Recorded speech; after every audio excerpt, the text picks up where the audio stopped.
নমস্কাৰ সকলোকে বহুত দিনৰ পাছত এটা ৰেচিপি ভিডিঅ' লৈ আহিছোঁ। ৰঙালাও গুটিৰ চাটনি বনাইছিলোঁ। প্ৰথমতে ৰঙালাও গুটিখিনি ভালদৰে ধুই শুকুৱাই লৈছোঁ দেই ৰ'দত এইখিনি। এতিয়া এখন পেনত 5-6 মিনিটমানৰ কাৰণে ভালদৰে লৰাই থাকিম। এতিয়া ইয়াতে দিছোঁ মই এটা কাটি লোৱা পিঁয়াজ, তাৰ পাছতে 3-4টামান কেঁচা জলকীয়া, আকৌ 3টা শুকান জলকীয়াও দিছোঁ, এটা গুচাই লোৱা নহৰু। এতিয়া এই আটাইখিনি আকৌ ভালদৰে লৰাই ল'ম।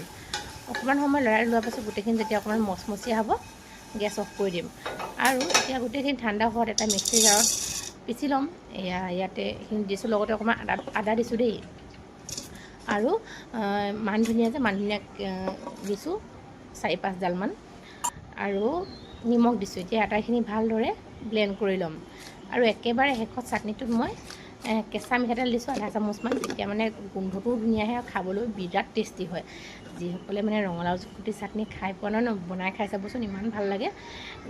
ভাতকেইটা মানে খায়েই ভাল লাগি যায়। কেইটামান ভাত বেছিকৈ খাব পাৰিব এই ধৰণৰ চাটনি হ'লে। আমাৰ ঘৰৰ সকলোৱে খাই ভাল পায়।